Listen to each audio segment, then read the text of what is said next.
श्री चरणों में त्रिवार नमोस्तु। समस्त मुनि संघ के चरणों में नमोस्तु। इच्छामि महाराज जी। गुरुवर,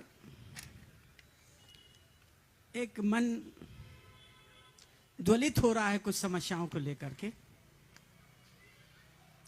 एक समय था जब न्यायालय में यदि बयान देने जाता था तो उसको 100% सत्य मानकर उसको स्वीकार किया जाता था, किंतु अब आज ऐसी स्थिति नहीं है।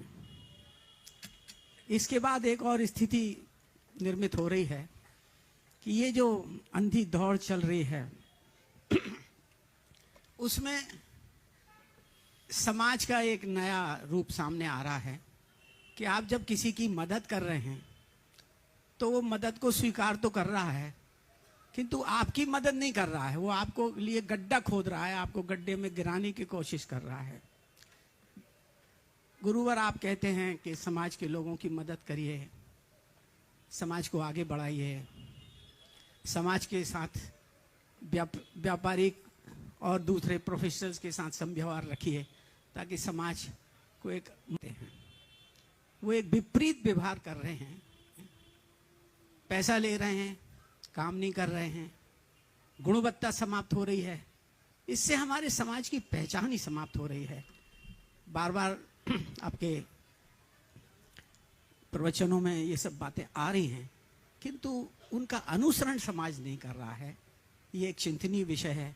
इस पर आपका मार्गदर्शन और आपका समाधान चाहूँगा। बहुत ही गंभीर बात जस्टिस साहब ने यहाँ उपस्थित की है, और ये बात नहीं है, पूरी समाज के सामने उनने एक आईना रखा है।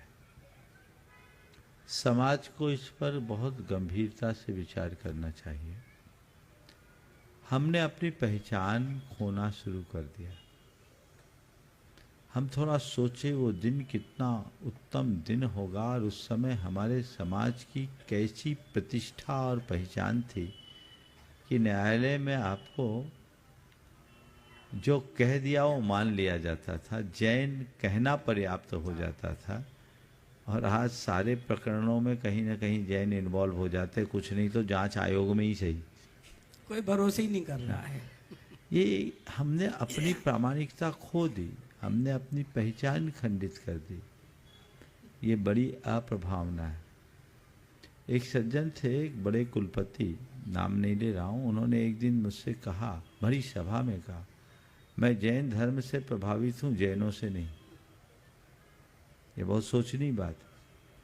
जो जैन धर्म से प्रभावित हो उसे जैनों से भी प्रभावित होना चाहिए। और एक समय था जब जैनियों का व्यक्तित्व बड़ा प्रभावक होता था, केवल इस कारण से क्योंकि तब जैनियों में उनका आचार विचार पवित्र रहता था, वो नीति और ईमान से जीते थे। आज सब ने से खोना शुरू, परिणाम हमारे सामने है। और कोई भी व्यक्ति या समुदाय जब अपनी पहचान खो देता है तो फिर उसके पास कुछ भी नहीं बचता। हमें चाहिए कि हम अपनी पहचान को वापस प्रतिष्ठित करें, और ये तभी संभव है जब हम अपने मूलभूत आदर्शों को आत्मसात करके चलें। दूसरी बात जो आपने कही, हमारे यहाँ एक बहुत बड़ा गुण था साधर्मी वात्सल्य का, और एक साधर्मी दूसरे साधर्मी को बहुत स्नेह और वात्सल्य देता, उनको हर प्रकार का सहयोग देता, और उसके कारण हमारी समाज बड़ी सशक्त रहती। वहाँ लोगों का एक दूसरे के साथ जो संबंध होता उसमें किसी प्रकार का छल कपट का भाव नहीं होता, और लोग धर्म से ज़्यादा लगाव होने के कारण धर्मी से भी पूरा प्रेम रखते थे। समझाना चाहिए, नसीहत देने की कोशिश करनी चाहिए, और उसे नसीहत दें या न दें, ऐसे लोगों से खुद को नसीहत लेना चाहिए। और प्रायोरिटी तो देना चाहिए, लेकिन प्रायोरिटी देने के साथ साथ थोड़ी सी परीक्षा भी करनी चाहिए। एक दृष्टिकोण मैं आपको बताता हूँ। एक सज्जन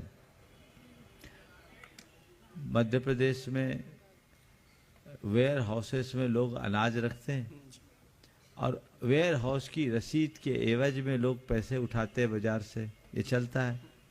एक भाई ने 20 लाख रुपया एक व्यक्ति से लिया वेयर हाउस की रसीद से, और उस आदमी ने यही काम 2 आदमी से और कर लिया फर्जी काम करके। सैकड़ों मुकदमे हाँ, हमारे जैन समाज के लोगों पर इसी तरह के ये जो वेयर हाउस बना रहे हैं हाँ। और चला रहे हैं, उन पर चल रहे हैं, वो सब फौजदारी मुकदमे चल रहे हैं। हाँ, मैं आपको जो बोल रहा हूँ वो बता रहा हूँ। जी। अब वो क्या किया, 20 लाख रुपया एक जन से लिया जिसने अनाज रखा, उसने वेयर हाउस की रसीद के एवज में, और 2 आदमी से और ले लिया। इतना लिया सो लिया, लेनदार के ऊपर एक फर्जी केस भी ठोक दिया। उसने मुझे बताया, मैंने कहा भैया तुमने ऐसा आंख मूंद करके क्यों कर दिया?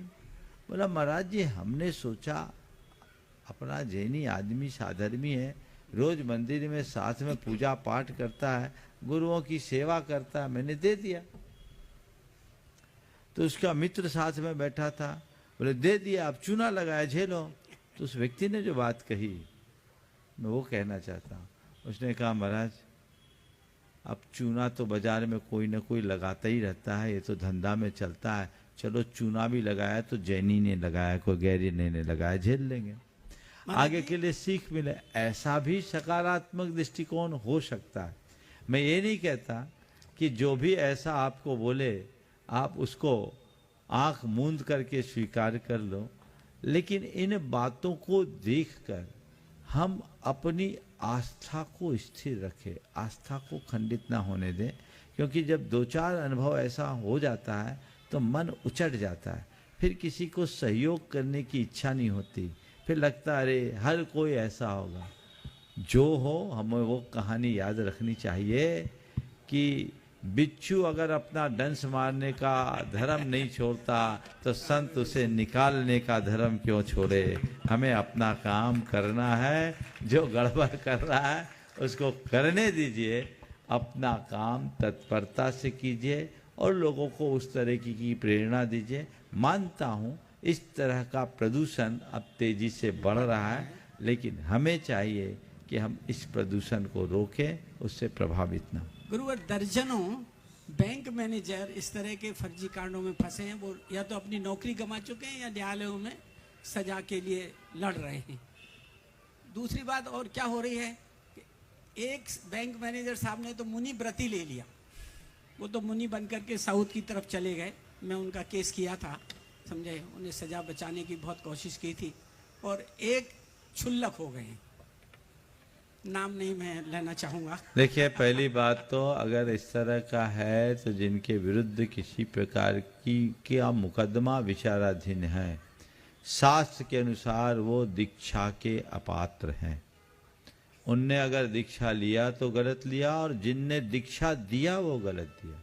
मालूम बताया नहीं होगा माध्यम से आया है, ये बहुत विचारणीय है, लेकिन मैंने आपको बता दिया हमारे शास्त्र में राजकीय अपराधों से ग्रसित, दिवालिया, पागल, विकृत चित्त, अंगहीन, मंद बुद्धि, दुर्बुद्धि व्यक्ति को दीक्षा का अपात्र बताया गया है, और अपात्र दीक्षा लेने के योग्य है, और अपात्र दीक्षा लेने के योग्य है, और अपात्र को दीक्षा देना भी अपराध है।